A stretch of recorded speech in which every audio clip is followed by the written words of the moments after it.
जय बोलो देवादिदेव 1008 श्री भगवान महावीर स्वामी की जय जय जय। अहिंसा परमो धर्म की जय जय जय। परम पूज आचार्य गुरुवर श्री विद्यासागर जी महाराज की जय जय जय। पूज मुनिवर श्री प्रमाण सागर जी महाराज की। हमारी संस्कृति में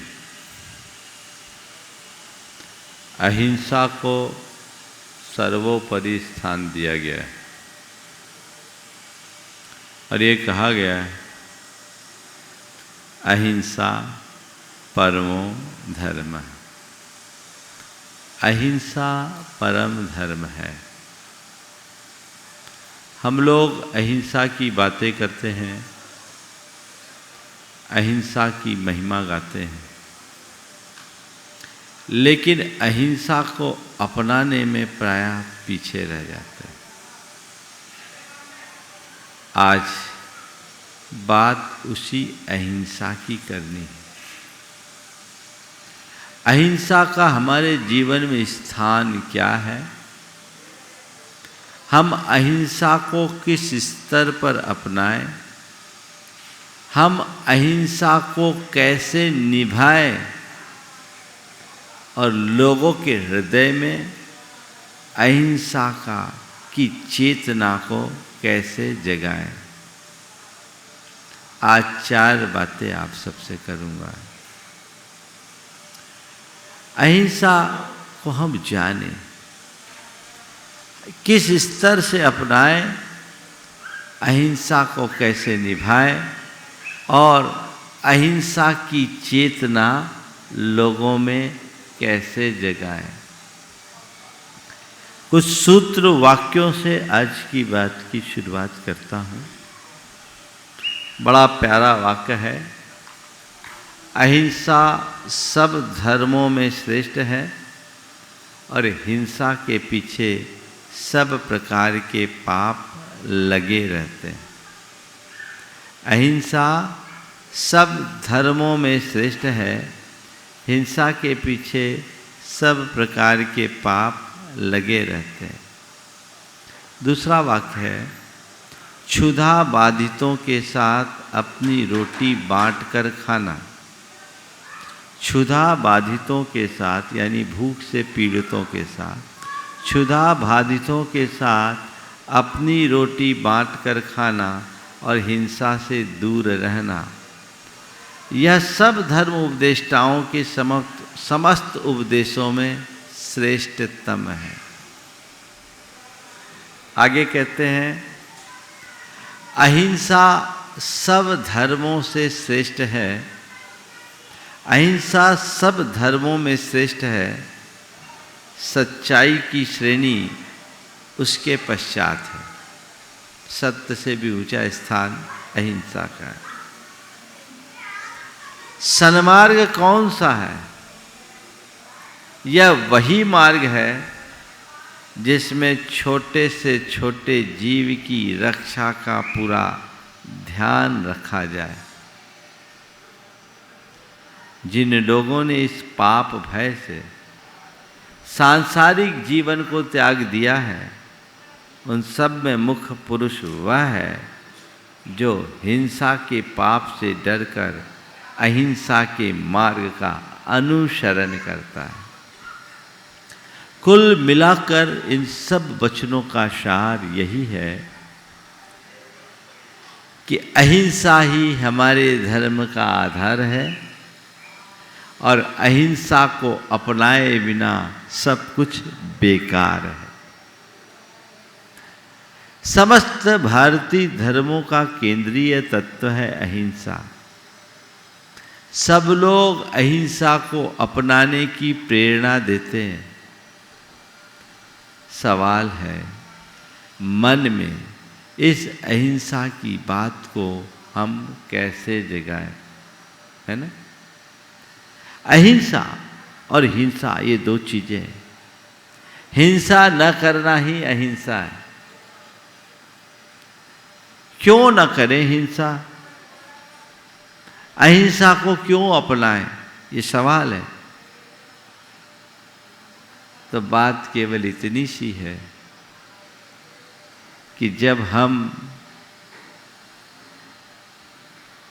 एक छोटा सा कांटा हमें चुभता है, हम तिलमिला उठते हैं, होता है कि नहीं? यदि हमारे द्वारा किसी की हिंसा होगी, उसकी पीड़ा का क्या होगा? जब हम किसी को जीवन दे नहीं सकते, तो किसी के प्राण हरण का भी हमें अधिकार नहीं है। प्रकृति ने हमें जिस रूप में जन्म दिया है, हमें वैसा ही जीवन जीना चाहिए। हमारा एक ही लक्ष्य होना चाहिए, हम जिए और औरों को जीने दें। ये भाव हमारे हृदय में तब तक नहीं टिकेगा जब तक हम आत्म साम्य की भावना को नहीं समझेंगे।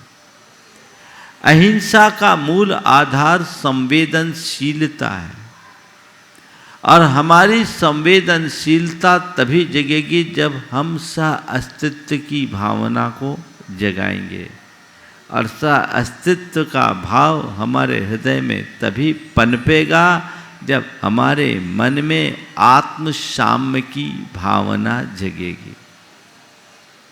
संवेदनशीलता जीवन के लिए सबसे ज्यादा आवश्यकता है।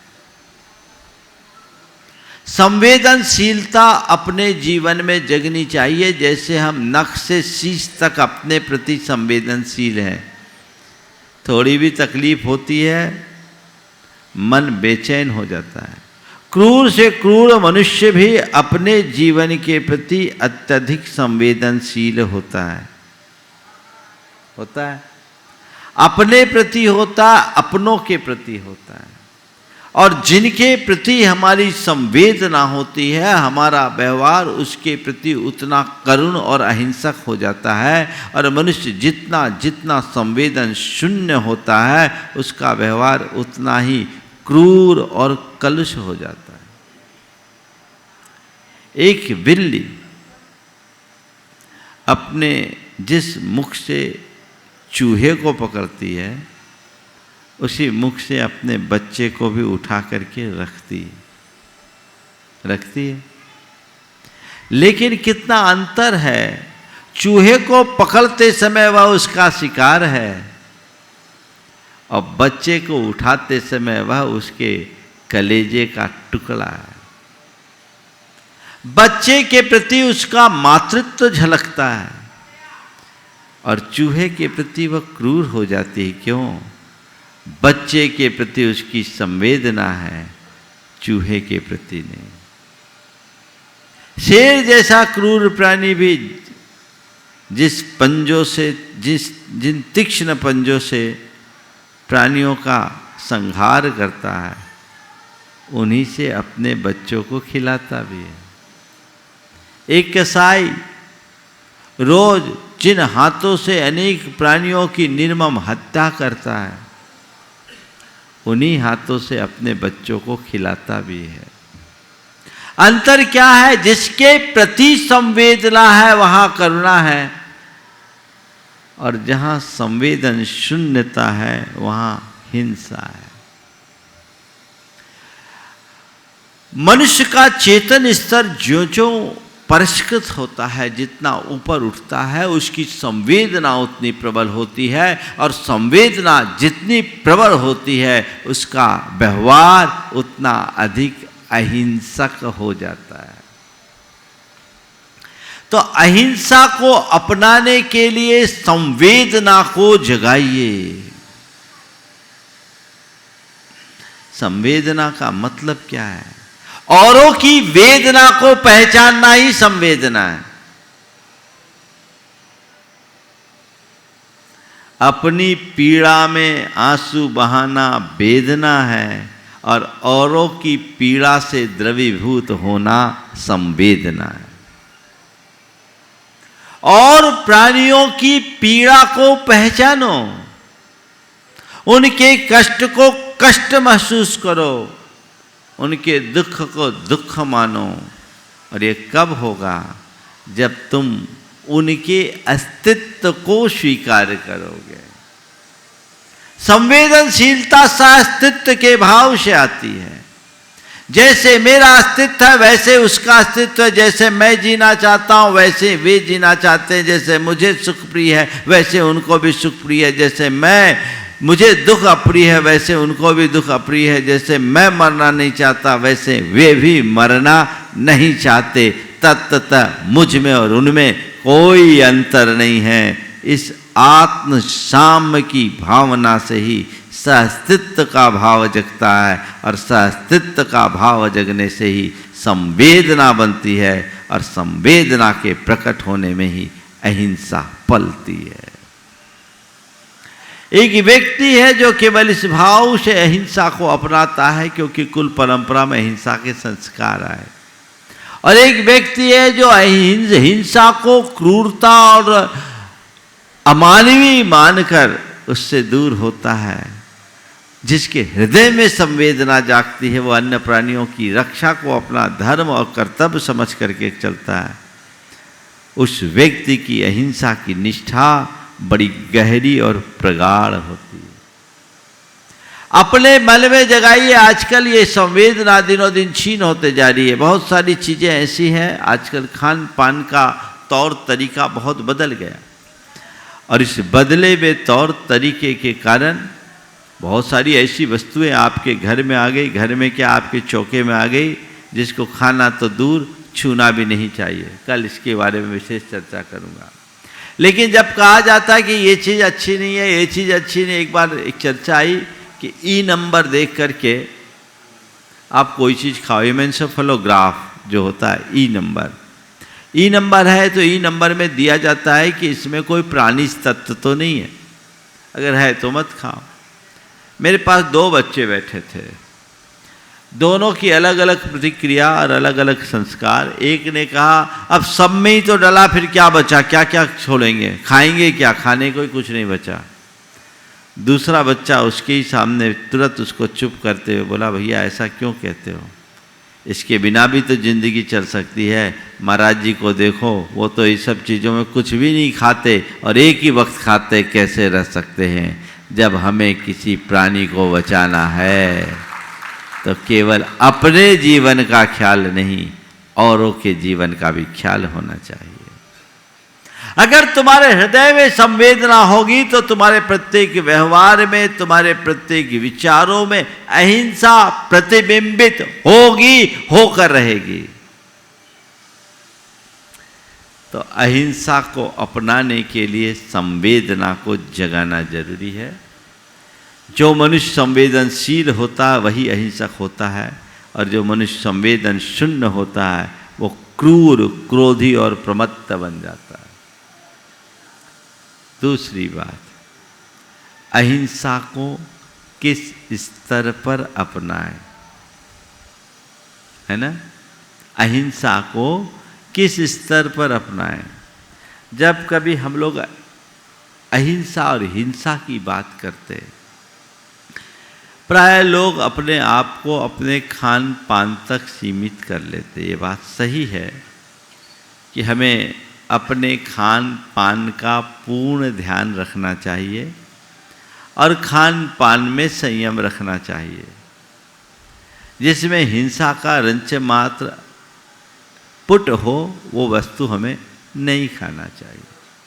लेकिन अहिंसक होने का मतलब केवल आहार की शुद्धि नहीं, अहिंसक होने का मतलब पूरे जीवन शैली में परिवर्तन होना चाहिए। मन के स्तर पर ही होने वाली हिंसा से बचे, वचन के स्तर पर होने वाली हिंसा से बचे, और शरीर के स्तर पर होने वाली हिंसा से बचे, तब हम कहीं जाकर अहिंसक हो सकेंगे। सच्चा अहिंसक बनना है तो मन के स्तर पर, वचन के स्तर पर और शरीर के स्तर पर, तीनों स्तर पर अहिंसा को अपनाना होगा और तीनों स्तर पर हिंसा से बचना होगा। अपने मन को टटोलो। मन के स्तर पर हम कहाँ कितना हिंसा कर बैठते हैं, अक्सर खुद को भी पता नहीं चल पाता। मन के स्तर पर अहिंसा को अपनाएं। जब मैं रामचरितमानस पढ़ रहा था, वहाँ धर्म की अलग अलग व्याख्या अलग अलग तरीके से की गई। एक जगह लिखा, परम धर्म श्रुति विदित अहिंसा, पर निंदासम अघन गरीशा। यानी अहिंसा से बड़ा कोई धर्म नहीं और पर की निंदा से बड़ा कोई पाप नहीं। दूसरी जगह लिखा, धर्म न दूसर सत्य समाना, आगम निगम पुराण बखाना। सत्य से श्रेष्ठ कोई दूसरा धर्म नहीं, ये सारे वांग्मय में, सारे शास्त्रों में लिखा है।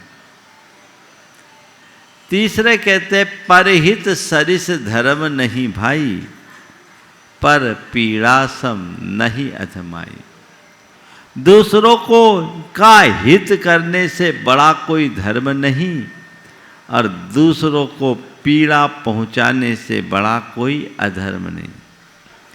तीनों जगह इससे बड़ा कोई धर्म नहीं, यही धर्म है और तीन अलग अलग बात दिख रही है। एक जगह अहिंसा की बात है, एक जगह सत्य की बात है, एक जगह परहित साधन की बात है। लेकिन जब मैंने इस पर गंभीरता से विचार किया तो पाया ये तीन बात नहीं है, तीनों जगह एक ही बात है। हमें तीनों जगह अहिंसा के ही दर्शन हो रहे हैं। मन के स्तर पर अहिंसा का पालन करना है तो पर निंदा से बचो। पर निंदा करना, दूसरों से घृणा करना, द्वेष करना, किसी का अहित सोचना, ये सब क्या है? ये हिंसा है कि नहीं? बोलो। पर निंदा सब नहीं अधमाई का मतलब क्या है?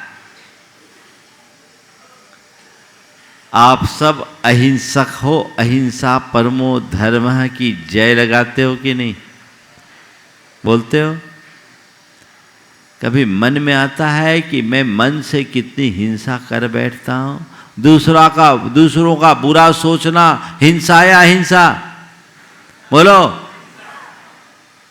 दूसरों की निंदा करना हिंसा या अहिंसा?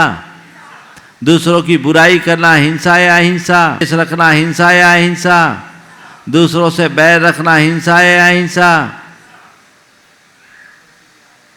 अब बोलो, क्रोध करना हिंसा या अहिंसा? कषाय करना हिंसा या अहिंसा? तो अगर इन बुराइयों में फंसे रहोगे तो अहिंसा को कितना अपना पाओगे? अपना पाओगे क्या? तो केवल अहिंसा परमो धर्म की जयकार करने से तुम्हारे अंदर अहिंसा नहीं आएगी ना। अरे महाराज अभी सब तो कर ही नहीं सकते, तो फिर क्या? फिर सब प्रकार की हिंसा करने लगे, हम हिंसा से मुक्त नहीं होंगे। आगे बताऊंगा इसके बारे में। लेकिन हम अहिंसा के प्रति आस्थावान व्यक्ति हैं तो मुझे अपने प्रति जागरूकता रखने की जरूरत है। 24 घंटा चौकन्ना रहने की जरूरत है ताकि मैं अनजाने में होने वाली हिंसा से अपने आप को बचा सकूं। अगर तुम्हारे मानस में ये बात बैठ जाएगी कि मन की दुर्भावना भी एक प्रकार की हिंसा है, उसी क्षण तुम्हारे दुर्भावनाओं में कमी आने लगेगी। पर विडंबना ये है कि इन बातों को लोग बुराई के रूप में देखते ही नहीं, इन्हें हिंसा मानते ही नहीं। तो अगर इनको तुम हिंसा नहीं मानोगे तो बचोगे कैसे? इसमें औरों की हिंसा नहीं, तुम्हारे खुद के परिणामों की हिंसा हो रही है, तुम्हारा खुद का नुकसान हो रहा है। ईर्ष्या द्वेष की भावना जिस मनुष्य के अंतरंग में जितनी प्रबल होती है, उसका उतना हरासमेंट होता है, उसका उतना खून जलता है। कहते हैं ना, गुस्से में खून खौल गया, तो खौलेगा तो जलेगा कि नहीं जलेगा? बोलो, क्यों जलाते हो? अपना खून जलाना और किसी का खून करना, हिंसा तो हिंसा ही है। हाँ, बोलो, खून जलाओ, खून बहाओ, एकदम हिंसा है। इसलिए अपने खून जलाने की प्रवृत्ति से बचो। उल्टा अर्थ मत ले लेना कि खून जलाना खून बहाना दोनों महाराज ने एक बताया, तो अब खून बहा ही दो, क्योंकि जलाने से हम बच नहीं पा रहे तो बहा ही दो। हाँ, अरे भैया, जितना बन सके अपने आप को रोको, पाप को जिस स्तर पर रोक सकते हो वहां रोको। बाहर की हिंसा से बचो, भीतर की हिंसा से भी बचने का उपक्रम करो, तब आगे बढ़ पाओगे। दूसरी बात, वचनों में अहिंसा पाना है तो वाचिक हिंसा से बचो। सत्य बोलो, यानी हित मित प्रिय वचनों का प्रयोग करो। मुख से अप्रिय, अहितकर, कटुक, मर्मघाती वचनों का प्रयोग मत करो। दुर्वचन मत कहो, अपशब्द मत कहो। ऐसे शब्द जिसको सुनने से सामने वाले का मन आहत हो, ऐसे शब्दों का प्रयोग करना हिंसा है। गांठ में बांध लो, तुम गाली दे रहे हो, हिंसा कर रहे हो। तुम किसी के कटु वचन बोल रहे हो, हिंसा कर रहे हो। किसी के लिए अपमानपरक वचनों का प्रयोग कर रहे हो, हिंसा कर रहे हो। उस घड़ी ये ख्याल होना चाहिए, अगर ऐसे शब्द निकल रहे, मुझे रोकना, ये हिंसा है, और मुझे हिंसा की तरफ सपने में भी नहीं जाना है, क्योंकि हिंसा समस्त पापों का मूल है। हिंसा के पीछे सब प्रकार के पाप लगे रहते हैं। इससे मुझे बचना है। और तीसरा, शरीर के स्तर पर जब अहिंसा हो तो किसी को पीड़ा नहीं देना, किसी को सताना नहीं, किसी को मारना नहीं, किसी को काटना नहीं। अपने खान पान में संयम रखना, सदाचारी बनना, शाकाहारी बनना, सात्विक जीवन जीना, और जितना बन सके औरों की सेवा करना। ये शरीर के स्तर की अहिंसा है। तीनों स्तर पर हमें अहिंसा को अपनाने की आवश्यकता है, और ये घटेगी जब तुम्हारे मन में संवेदना हो। एक बात बताओ, जिसके प्रति तुम्हारे मन में प्रगाढ़ आत्मीयता होती है, उसके प्रति तुम्हारे मन में कोई द्वेष होता है? उसकी बुराई करते हो, उससे ईर्ष्या रखते हो, उस पर गुस्सा करते हो? मतलब जहां आत्मीयता आई वहां अपने आप उसके प्रति हम अहिंसक हो गए। हुए कि नहीं हुए? जिससे तुम्हारी प्रगाढ़ आत्मीयता या जिसके प्रति तुम्हारी श्रद्धा होती है, उसको गाली देते हो, उसे कटु शब्द कहते हो, उसका अपमान करते हो? नहीं ना। यानी जहां आत्मीयता है वहां वचन के स्तर पर भी अहिंसक हो गए। और जहां मेरी आत्मीयता है उसको कभी सताते हो, उसे कभी परेशान करते हो? बोलो, नहीं करते ना। बनती कोशिश, उसको थोड़ा भी कष्ट हो तो उसकी सारी पीड़ा हरने की कोशिश करते हो कि नहीं करते हो? करते हो।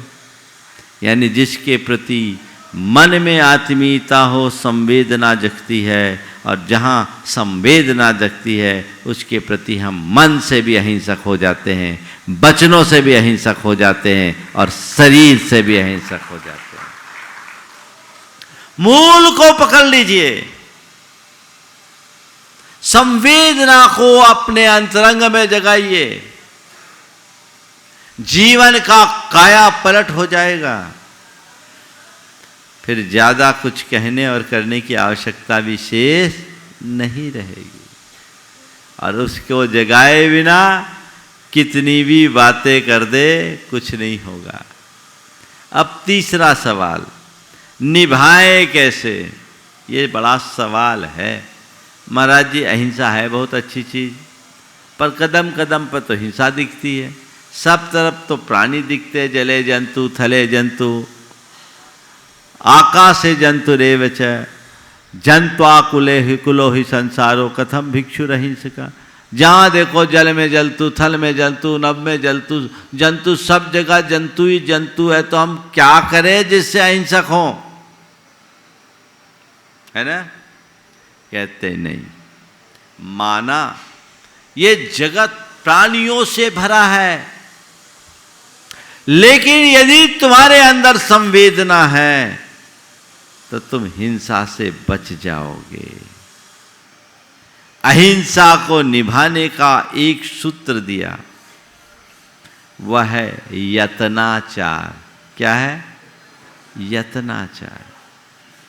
हिंसा और अहिंसा का संबंध केवल जीवों के बधा बध तक सीमित नहीं है। प्राणी का मर जाना हिंसा है और प्राणी को बचा लेना अहिंसा। ये बड़ा स्थूल रूप है। हिंसा और अहिंसा का संबंध हमारे भावनाओं पे है। मर्द व जीवद व जीवो ऐदाचारस् निश्चिदा हिंसा पैदस नत्थि बंधो हिंसा मित्तेन समिदस्य। एक व्यक्ति है जो बिना देखे चल रहा, उसके कोई हिंसा ना भी हो तो भी वो पाप का भागी है। और एक व्यक्ति देख के सावधानी से चल रहा है, कदाचित कोई क्षुद्र जीव उसके पैरों के नीचे आ जाए और मर जाए तो भी उसको हिंसा का दोष नहीं है, क्योंकि पहले में अयत्नाचार है और दूसरे में यत्नाचार है। यत्नाचार समझ गए ना? सावधानी। मन के स्तर पर सावधान हो जाओ, वचनों के स्तर पर सावधान हो जाओ और शरीर के स्तर पर सावधान हो जाओ, तुम अहिंसा की प्रतिमूर्ति बन जाओगे। हिंसा रंच मात्र नहीं होगी। द्रव्य हिंसा हिंसा नहीं, भाव हिंसा ही हिंसा है।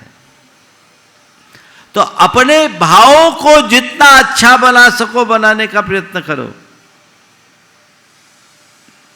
तो ये अहिंसा का अपने जीवन में निभाने का रास्ता बनेगा। कैसे निभाएं समझो। भाव से तो बचो, संकल्प पूर्वक इरादतन किसी की हिंसा मत करो। भाव हिंसा ही मुख्य हिंसा है। एक आदमी किसी को ऊपर गोली चलाए और वो बच भी जाए तो भी उसके ऊपर 307 का केस लगेगा, उसे कड़ी सजा मिलेगी। और एक डॉक्टर से यदि कोई ऑपरेशन फेल हो जाए, व्यक्ति मर जाए, तो भी उस पर कोई केस नहीं। क्यों? दोनों जगह दो अलग अलग व्यक्तियों के द्वारा अलग अलग व्यक्तियों के निमित्त से अलग अलग प्राणियों की जान गई, हत्या हुई, लेकिन एक की हत्या का प्रयास भी हत्या जैसा और दूसरे की हत्या नहीं। क्यों? क्योंकि पहले ने इरादतन मारने का भाव किया और दूसरे सामने वाले को बचाने का प्रयास किया, तो बस मारने वालों से बचाने वाला बड़ा होता है। हमें मारने वालों में स्थान नहीं, बचाने वालों में अपना स्थान बनाना है। मेरे भाव इतने अच्छे रहे कि मैं हर कदम पर यथासंभव यत्नाचारी बनकर रहूं। इतना यदि कर लिया जाए तो कायाकल्प हो जाए। बोलो, इतना कर सकते कि नहीं कर सकते? बोलो, कर सकते हो कि नहीं? थोड़ा जोर से तो बोलो। करते हो? महाराज वो मत बोलो, यहां तो आप जो बुलवा लो, बाकी बाहर तो हम वही करेंगे जो हमको है ना। नहीं, बदलाव लाइए अपनी सोच में, अपने आदतों में परिवर्तन, व्यवहार को परिवर्तित कीजिए। और चौथी और आखिरी बात, अहिंसा की चेतना कैसे जगाएं। हर व्यक्ति के हृदय में अहिंसा की अलख जगानी। आज प्रथम स्तर पर सबसे ज़्यादा लोगों को खान पान के प्रति जगाना है और विचारों में एक आध्यात्मिक भावना जगाने की जरूरत है। जब तक हम वो जागृत नहीं करते तब तक काम नहीं होगा। एक अहिंसक होने के नाते आपका कर्तव्य केवल यहाँ तक सीमित नहीं है कि मैं अपने आचार विचार व्यवहार में अहिंसा को अपनाऊं, अपितु सच्चा अहिंसक वह है जो सारी धरती पर अहिंसा का साम्राज्य स्थापित करने को उत्कंठित हो। लोगों को प्रेरणा दो, उसे हिंसा का विवेक समझाओ, हिंसा के परिणामों के प्रति जागरूक करो, ताकि वो अपने खान पान आचार विचार व्यवहार में हिंसा से मुक्त हो। क्योंकि आज के दौर में विश्व को सबसे ज़्यादा यदि कोई आवश्यक काम है तो अहिंसक होना है। हिंसा और क्रूरता ने पूरे विश्व को हिला के रख रखा है। ये महामारी इसी हिंसा की देन है। पूरे विश्व में ऐसी अहिंसा की भावना जब जगाए, वो व्यापक चेतना प्रकट हो, तभी हम सब कुछ अच्छा कर पाएंगे। तो अहिंसा क्या है, अहिंसा को कैसे अपनाएं, अहिंसा किस स्तर पर अपनाएं, अहिंसा की भावना कैसे जगाएं और लोगों के हृदय में अहिंसा की चेतना कैसे जगाएं, इन बातों को समझकर हम अपने जीवन के क्रम को आगे बढ़ाएंगे। समय आप सबका हो गया। यहीं पर विराम। बोलिए परम पूज्य आचार्य गुरुवर श्री विद्यासागर जी महाराज।